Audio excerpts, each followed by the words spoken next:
Bien, lo que nos introducía este vídeo era a las estadísticas.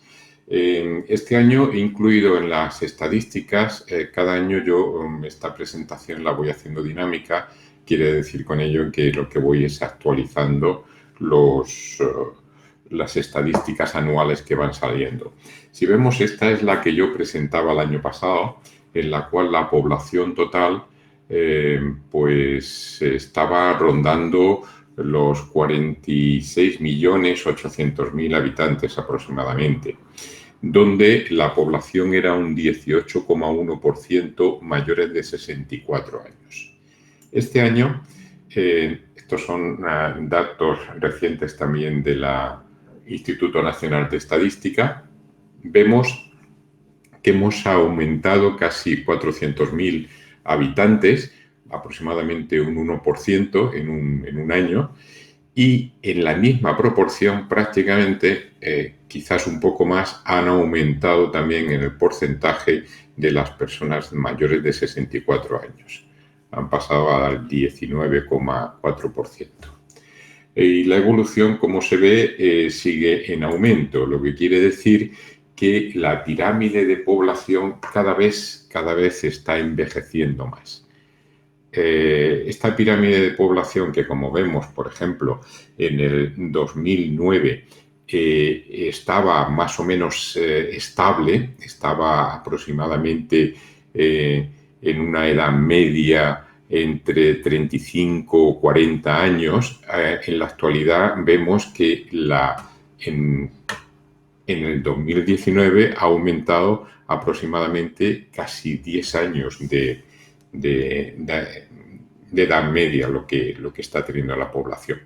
Y si vemos cuál es la evolución que nos presenta para el 2049, prácticamente es una seta completa, es decir, la población serán prácticamente personas mayores en un porcentaje bastante alto.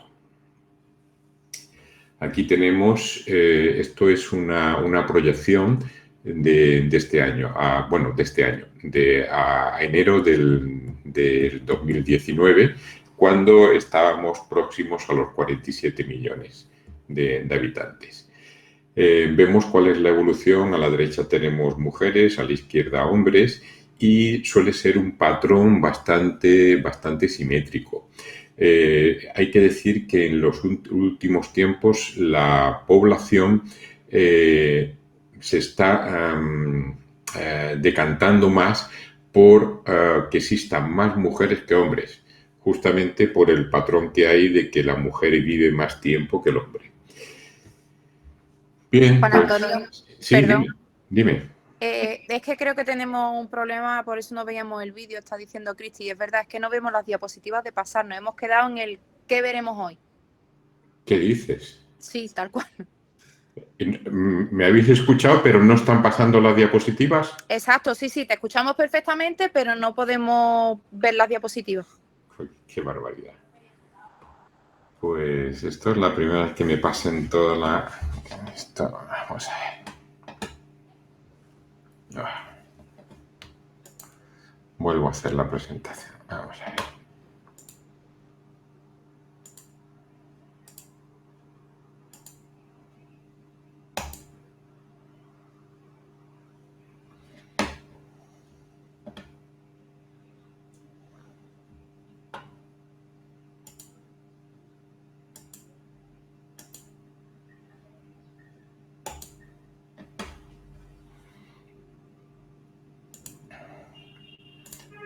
A ver, ¿estáis viendo ahora cómo pasa? No, seguimos viendo el ¿qué veremos hoy? El principio. Ahora sí. Ahora la población residente en España, julio 2018. Ahora sí. Ahora sí, pero sin Sí. embargo, cuando lo pongo a pantalla completa, no... No pasa. Pues lo veremos así, ¿vale? Lo iremos viendo así. Bien, ¿qué veremos hoy? Pues la pirámide de población y su evolución, las caídas mayores, esto ya lo hemos estado comentando antes, y la evaluación del riesgo para adaptar la terapia. Este es el... A ver si puedo agrandar esto más. ¿Ahí lo veis mejor?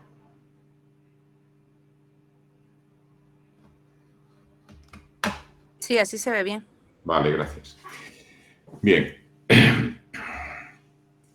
Aquí tenéis lo que os decía de la pirámide de población que se presentaba a julio de 2018 y después os presentaba la evolución que había tenido la población a julio de 2019. Normalmente las estadísticas las sacan a mitad de año, es decir, cierran la contabilidad, por decirlo así, de toda la población en junio y en julio sacan la población residente en España de ese año.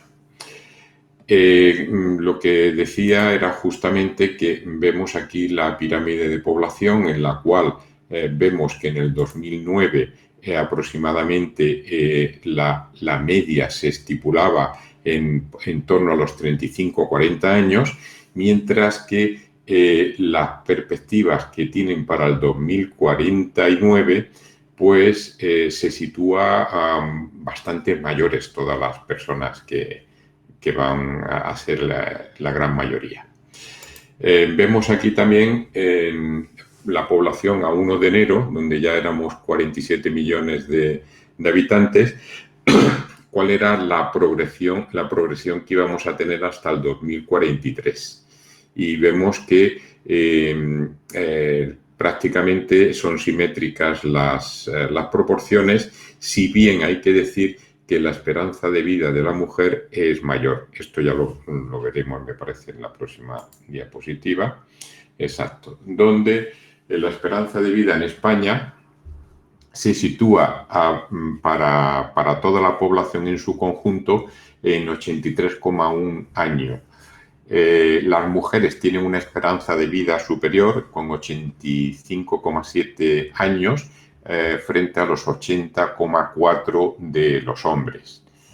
Sin embargo, tengo que decir que dentro de lo que es toda la población española, los andaluces nos llevamos la peor parte, porque, bueno, los andaluces, todo lo que sea de Despeñaperros para abajo, porque veis también Ceuta y Melilla que está por debajo de nosotros también.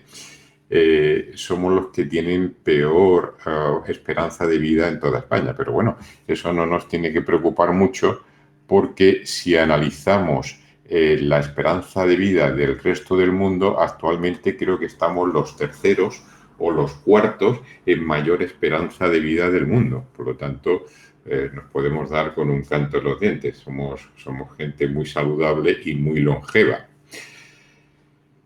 ¿Esto qué quiere decir? Pues quiere decir que los últimos estudios de marketing avisan de la gran potencialidad que tiene el segmento de población de mayores de 65 años. ¿Qué implica esto para los terapeutas ocupacionales? Pues nada, imagínense ustedes, si en un futuro quieren dedicarse y de lleno a su profesión y quieren buscar sectores de trabajo, se tienen que especializar en algo que tenga mucha demanda. Estoy seguro de que a muchas chicas, muchos jóvenes de los presentes, posiblemente el mundo de la juventud le encante, los niños le fascinen, pero posiblemente no sea el segmento más demandado en el futuro para la terapia ocupacional. Posiblemente el gran nicho de mercado esté en las personas mayores de 65 años. Y así lo atestiguan varios estudios bastante serios sobre la evolución geriátrica en nuestro país. Eso unido a que va a ser la población de mayores de 65 años, desgraciadamente, van a ser los más solventes. ¿Por qué? Pues posiblemente porque tengan el futuro más respaldado económicamente. Por lo tanto, va a ser un nicho de mercado, primero, bastante numeroso y segundo, con más solvencia que las capas de los estratos de edad más inferiores, en los cuales nos vamos a encontrar mayor inestabilidad económica. Bien, una vez que nos hemos situado un poco cuál es la situación de las personas mayores y ver la importancia que pueda tener para la profesión en el futuro, nos vamos a centrar en uno de los grandes problemas que tiene este grupo poblacional, y son las caídas. Las caídas está representando uno de los grandes y principales problemas dentro de las patologías geriátricas. Y junto con... se ha determinado que a mayor edad el factor de riesgo se va aumentando de una forma exponencial. Bueno, las investigaciones están intentando determinar cuáles son los factores. Los factores, como decía el otro día alguien en televisión, que ahora nos han salido un montón de científicos de sofá de Telecomedia, como yo digo, que no veas. La edad es un factor, pero es un factor simplemente por los hábitos sociales que se tienen. Es decir, estamos viendo de que hay personas mayores que siguen manteniendo un estatus de deporte y de movilidad grande, y estas personas nunca van a tener problemas de riesgo de caída. Posiblemente se caerán, pero no tendrán los perjuicios que pueda tener una persona sedentaria que se caiga en las mismas condiciones. La Organización Mundial de la Salud, tan despreciada y tan desacreditada en los últimos días, nos dice que las caídas son la segunda causa mundial de muerte por lesiones accidentales y no intencionales, es decir, que no haya una intención sobre ellas. Hay que decir de las caídas que casi ahora, el otro día estuve revisando un estudio en el cual este porcentaje, o sea, este 10% que figura aquí, se ha aumentado. Es decir, hay más de un 10% que la caída siempre va a implicar una lesión grave. Y va a implicar una lesión grave siempre cuando la lesión es grave, es que implica una rotura ósea.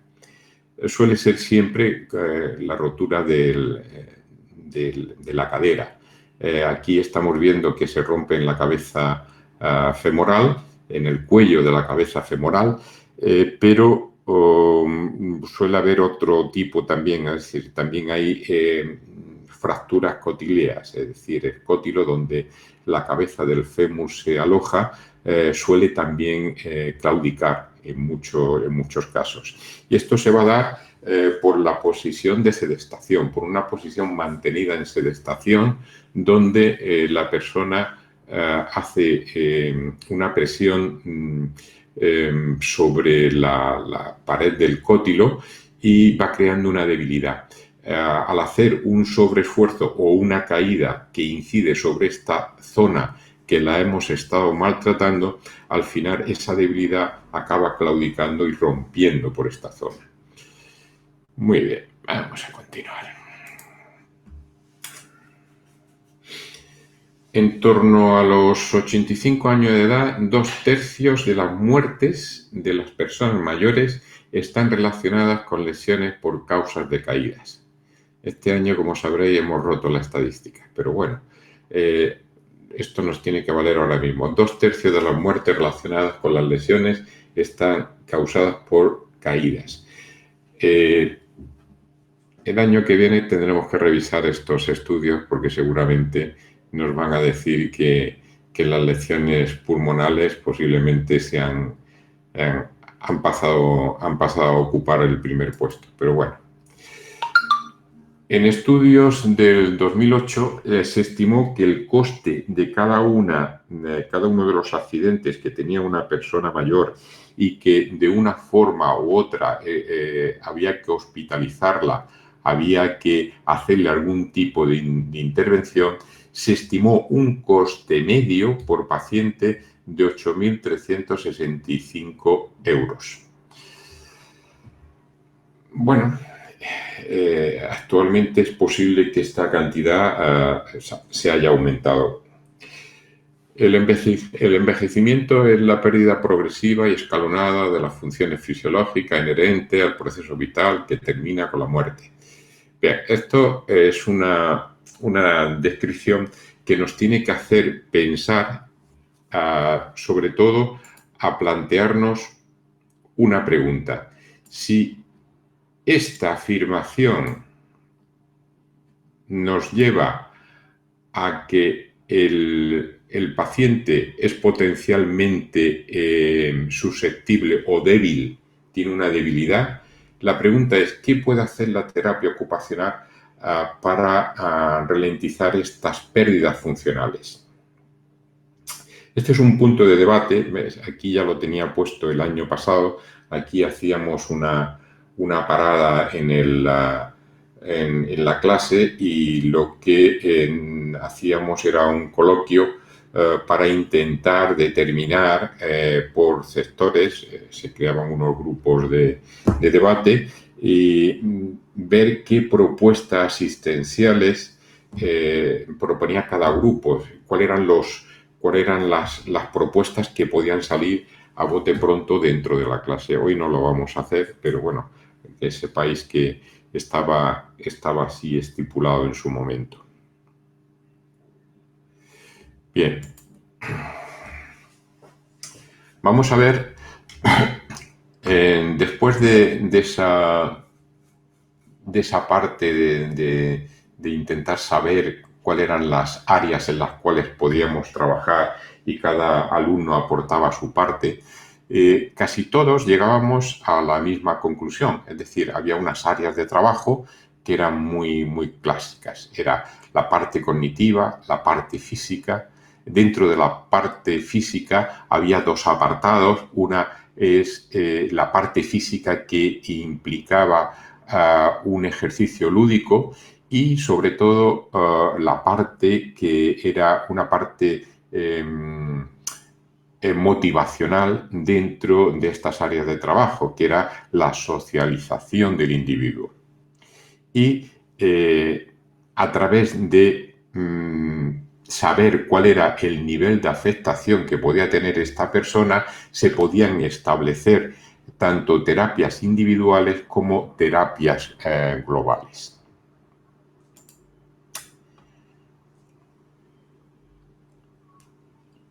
Y nos llegaba después a la gran pregunta, ¿terapias paliativas o terapias preventivas? Es decir, ¿actuamos solamente cuando el paciente se ha caído e intentamos recuperar su función? ¿O antes de que se caiga ya vamos creando un protocolo preventivo? La gran parte de esta población lo que necesita es facilidad de movimientos, aumentar su agilidad, aumentar su coordinación. Y el gran reto de la terapia ocupacional es lo que quede residual de todo esto, adaptarlas a su actividad de la vida diaria. Esto nos llevaba a un reto, y nos llevaba a un reto que era crear una ficha de valoración del riesgo de caída en pacientes, en el cual pues se creaban test muy específicos, se creaban valoraciones muy objetivas. Había que mediante estos test y estas valoraciones detectar las áreas de trabajo. Estas áreas de trabajo nos marcábamos unos objetivos de actuación y sobre todo lo que sí teníamos que hacer era reevaluar cada X tiempo lo que estábamos realizando para crear nuevos objetivos y nuevas metas.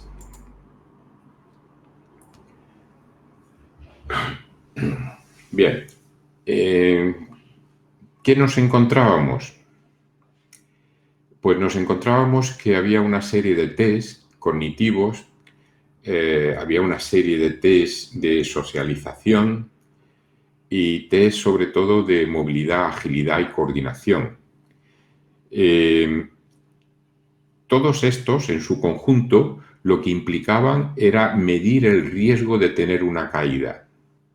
Y como consecuencia permite adaptar o crear un protocolo a las necesidades de cada individuo.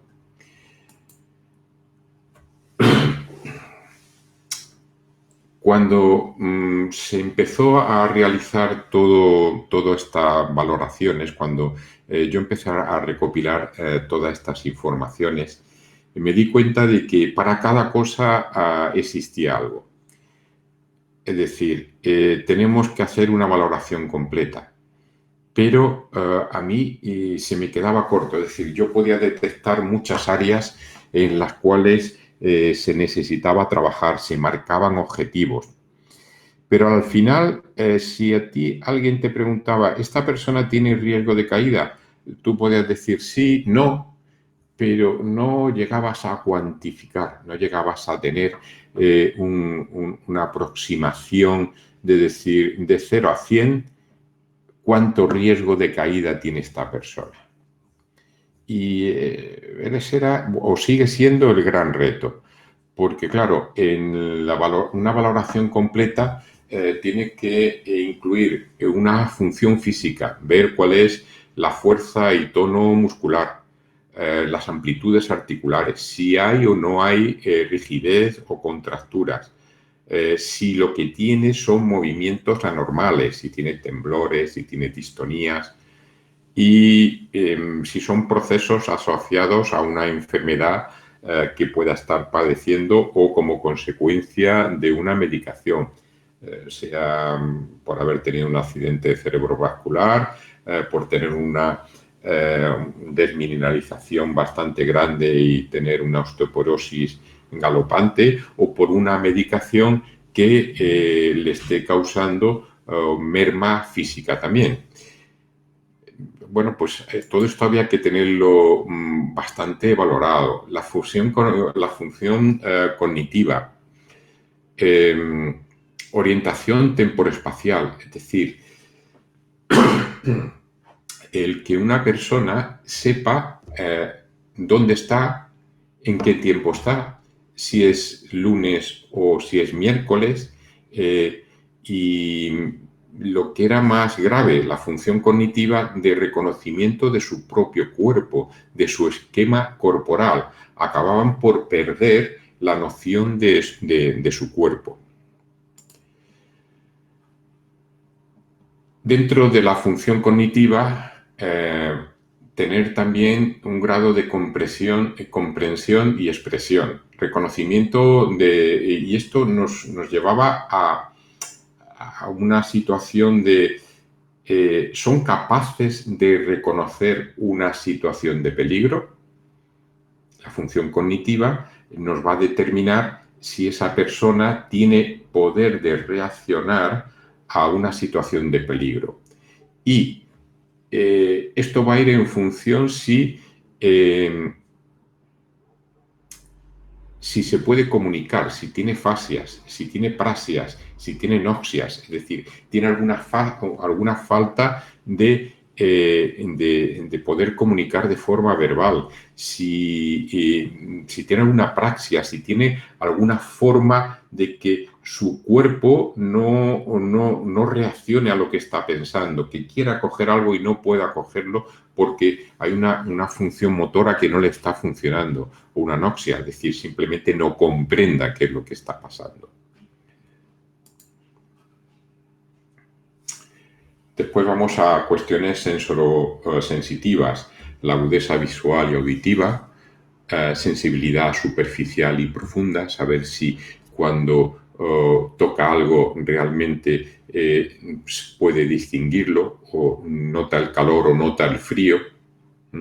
Estas cuestiones, estas funciones sensoriales son bastante determinantes también en una valoración. Posiblemente no tan importantes como las motoras, pero una agudeza visual y auditiva pues le puede salvar de un accidente.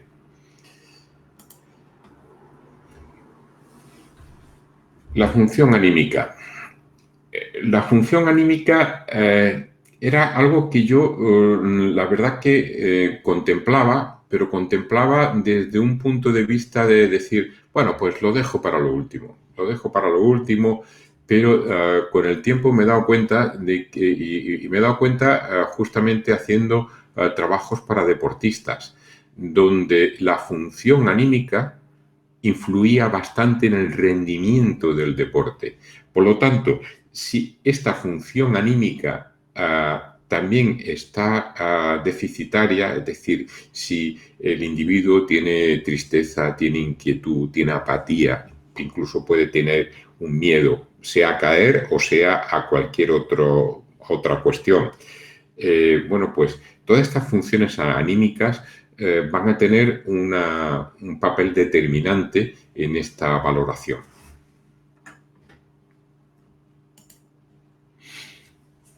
Nos vamos ya a la parte más física, donde esto es más fácil de medir.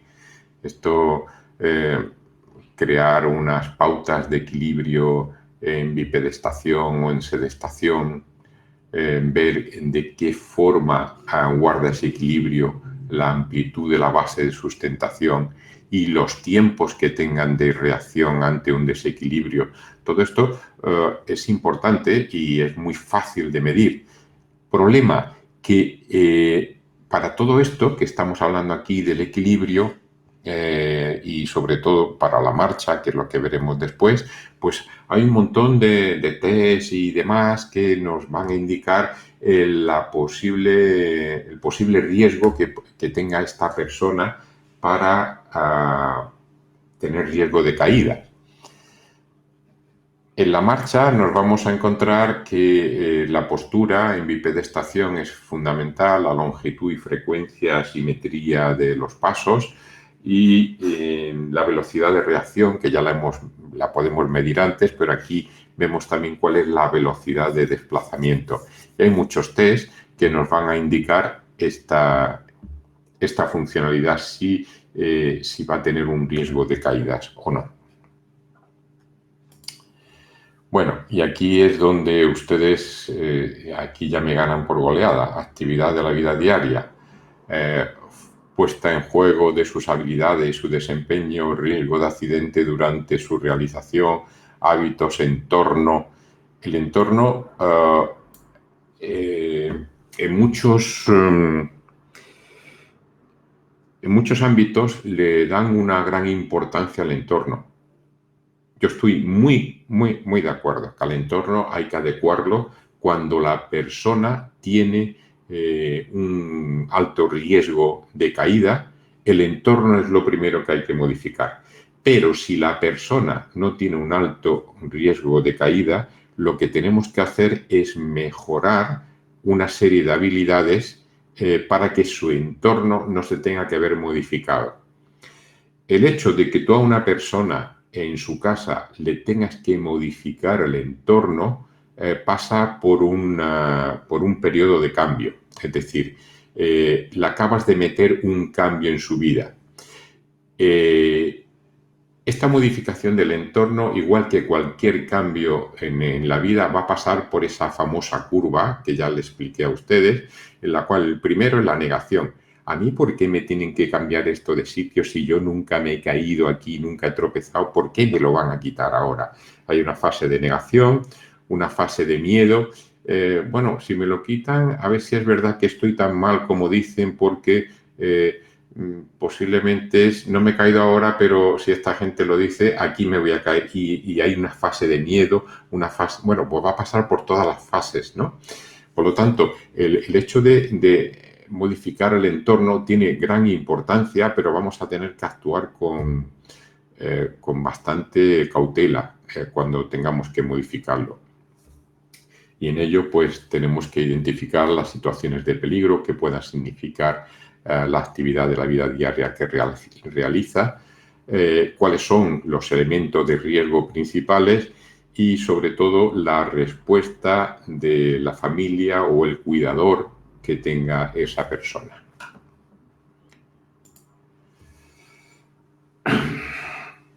Bueno, pues hemos visto que tenemos un montón de herramientas que nos van a servir para poder valorar, tenemos un montón de cosas que tenemos que medir de alguna forma para valorar el riesgo de caída. Pero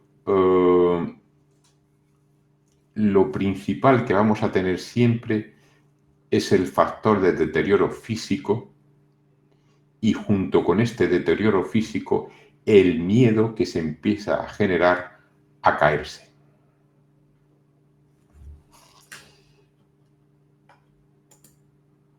Para esto se han sacado pues un montón de... Bueno, antes de seguir con esto, les digo, vamos a ver. Una de las grandes incertidumbres que yo tuve con este tema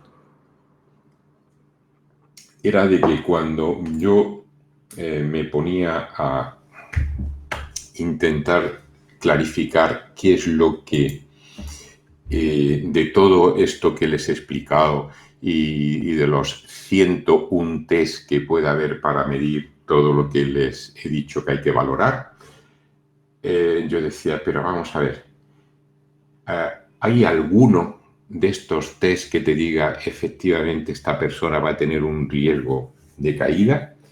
Y si uno me da un 100% de riesgo de caída y en otro me dice que no, que en el otro solamente tiene un 30%, ¿cuál es la valoración entre uno y otro? Y después de mucho investigar, no hay nada que me aúne una serie de criterios. Y esto me va a llevar a que me apunte aquí un tema que lo voy a exponer al final de la clase. La clase ya les dije a ustedes que iba a ser cortita, incluso que como no entraba en las preguntas de examen, pues ya he visto que la afluencia de público tampoco no es la que normalmente tenemos, pero mucho mejor porque así me encuentro con las personas que realmente les interesa. Y así la propuesta final que voy a hacer caiga solamente en terreno donde pueda fructificar y no encima de las piedras.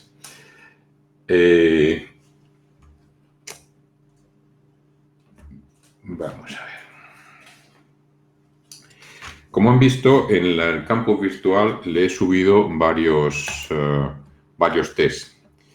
Este es uno de los que al principio nos va a servir de screening o de cribado para determinar sobre una determinada población si van a tener un riesgo de caídas o no.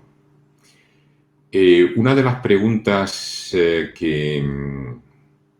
que me hicieron el año pasado y fue muy interesante, que fue la que me hizo a mí reaccionar y preparar este tema desde otro enfoque, es, dígame, alguien me dijo, profesor, pero dígame exactamente todo esto que usted nos está mostrando aquí, ¿para qué nos va a valer a nosotros en el futuro?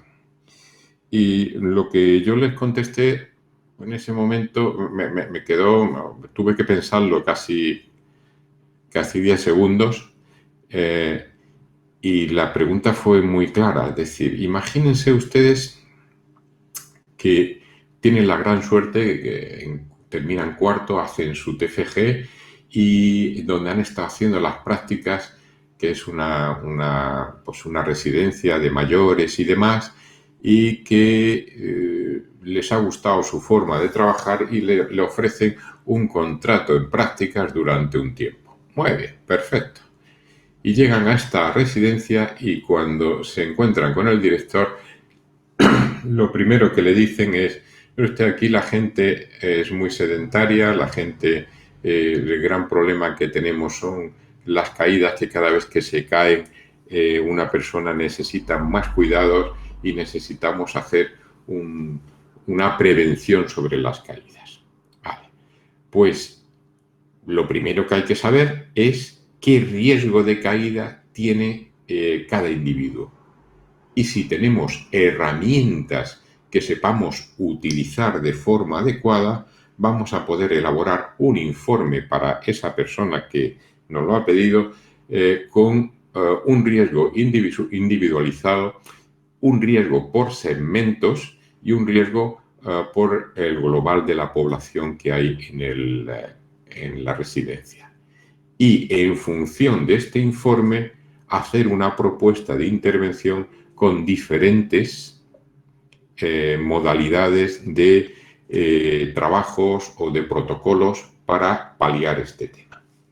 Bien, este es un tema que me lleva ya, como ya nos queda solamente explicar esto y el Tinetti, que son dos test, y lo siguiente ya la bibliografía. Ya me voy directamente a hacerle la propuesta final. Vamos a ver. Yo voy a convocar a las personas que se puedan interesar, de los que están ahora presentes, en lo siguiente. Yo posiblemente, no lo sé todavía, pero posiblemente me prorroguen un año más mi contrato de trabajo en la universidad. Si es así, yo pienso estar investigando hasta que me vaya. Y el año que viene, la investigación que quiero hacer es una investigación de crear un protocolo aunando una serie de test, dándoles un ratio de importancia a cada uno de los test para crear una valoración global del riesgo de caída de una población de personas mayores.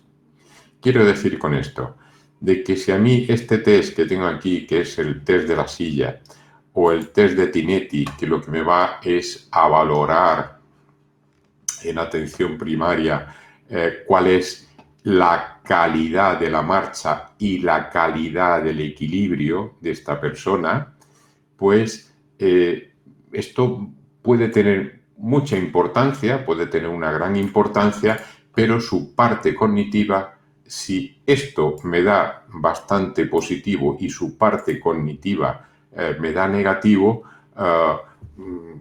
yo no sabría cómo expresar una valoración.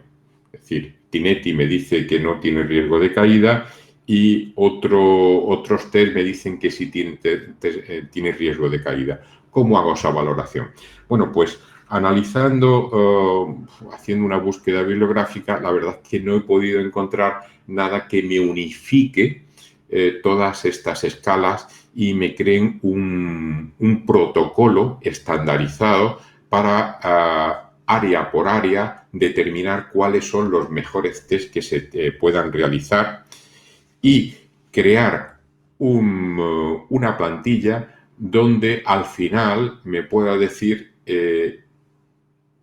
cuál es el riesgo verdadero que pueda tener esa persona y en función de los test que se hayan hecho, cuáles son las áreas de actuación.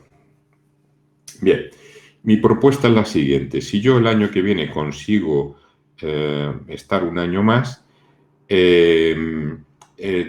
para poder hacer esta investigación que concluiría a final de curso en su último año, tendría que en el primer cuatrimestre solicitar a alumnos internos. Estos alumnos internos después son prioritarios para poder hacer el TFG conmigo. Es decir, tengo que primero solicitar los alumnos, una vez que me los hayan asignado, empezar un protocolo de actuación que se desarrolla durante el primer cuatrimestre incluso se prolonga en el segundo cuatrimestre, pero en nuestro caso se va a prolongar seguro. ¿Por qué? Porque el grupo con el cual yo vaya a trabajar van a trabajar ya directamente desde el primer cuatrimestre en su TFG. Y me explico. Como todo este trabajo que yo puedo aquí determinar es el trabajo que haría un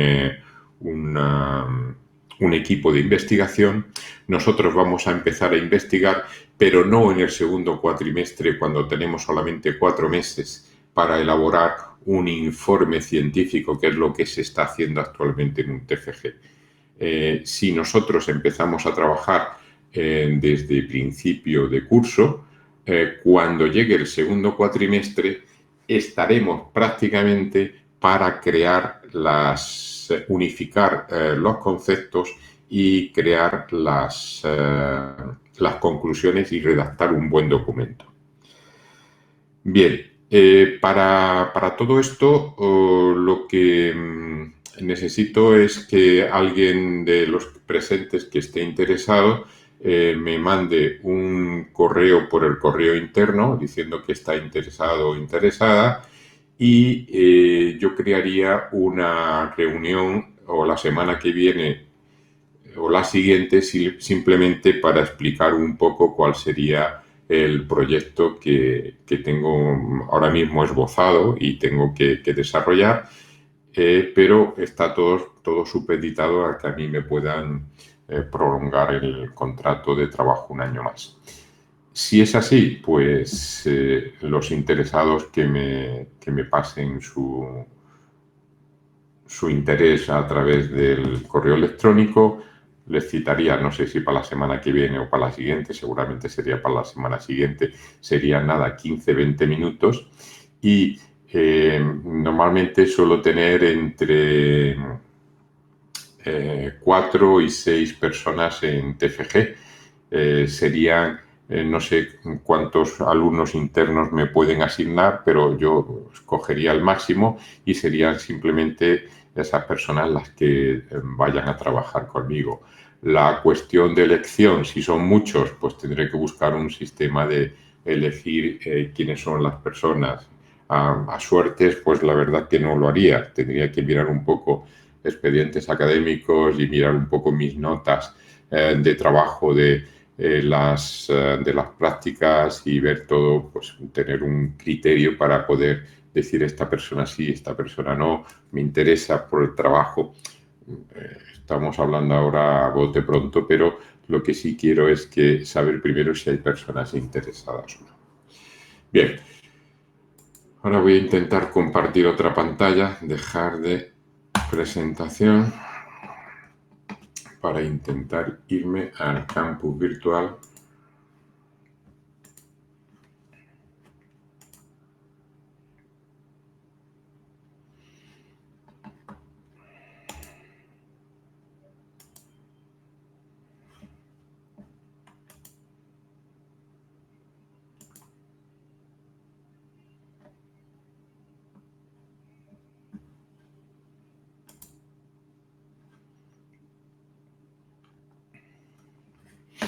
Bueno, vamos a ver.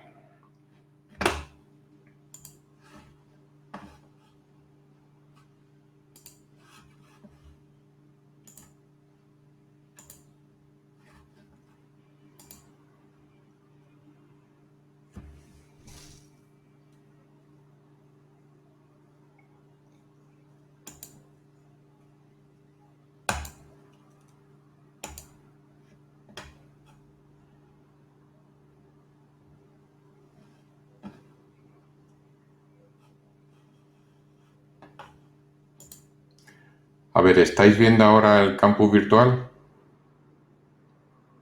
¿Alguien que me diga? Sí, Sí, vale. sí. Perfecto, muchas gracias. Bueno, pues fijaros, aquí os he dejado una serie de documentos. Uno sería la práctica que hubiésemos realizado en la clase. No creo que me vayan a dejar más de una práctica para septiembre y prefiero... ¿Dónde está? Aquí está. Las prácticas que haríamos sobre las caídas en mayores. Y lo que les dejo aquí son varios test. El test de la silla con su documentación de cómo se hace el test de la silla. El test de Romberg, que es un test muy fácil. Esto lo que nos va a determinar siempre es si el aparato vestibular lo tienen en condiciones o no. El aparato vestibular es uno de los primeros que se van al garete. De hecho, en el momento que nosotros tomamos más de 3 copas, el sistema vestibular se va por completo y ya somos incapaces de andar en línea recta. Entonces, es un test que se hace en bipedestación, tanto con los pies juntos como con los pies en tándem, es decir, uno detrás de otro. Y lo que le pedimos al paciente es que cierre los ojos.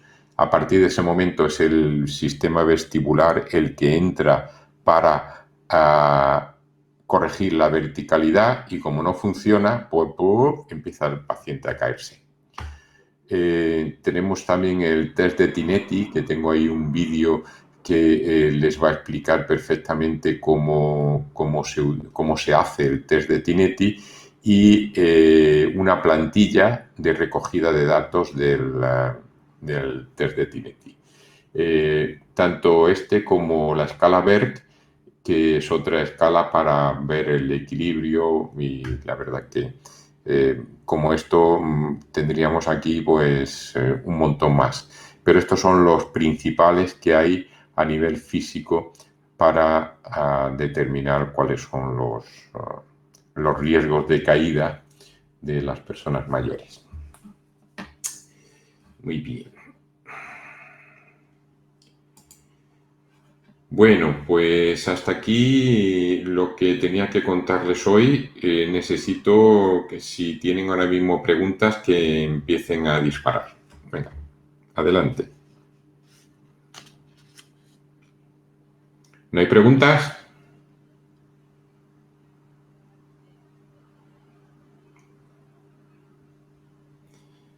Carmen, abre el micro y pregunta. Abrir micro y preguntar.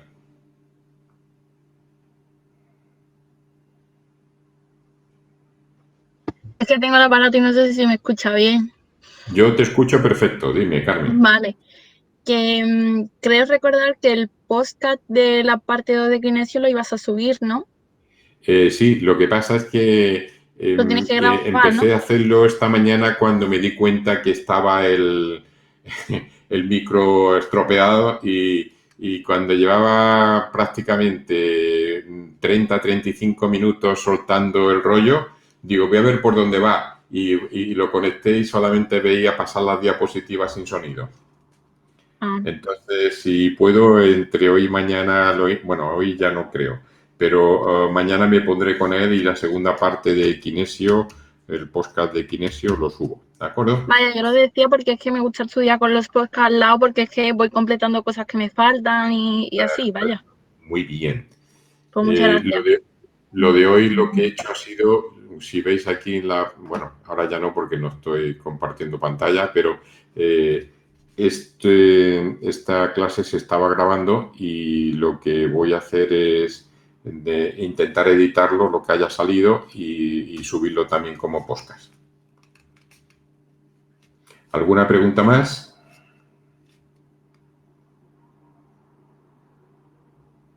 Bueno, pues si no hay ninguna pregunta, damos por concluida la clase. Simplemente deciros que ha sido un placer teneros a todos y a todas este año como alumnos y que espero veros el año que viene. Si no, con todo esto, pues aunque sea cuando me inviten a vuestra entrega si ya no estoy trabajando, pues me invitarán, aunque sea para la entrega de vuestras bandas, como que os habéis graduado en terapia ocupacional.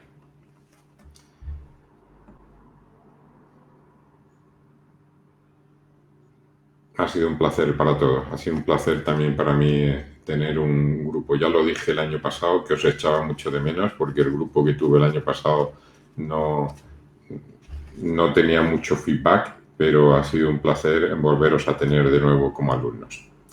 Muy bien, cualquier pregunta, cualquier aclaración, me mandáis un correo interno y yo os lo contesto. Y si alguien está interesado en mi proyecto del año que viene, también me lo pasa y me lo dice por privado. ¿De acuerdo?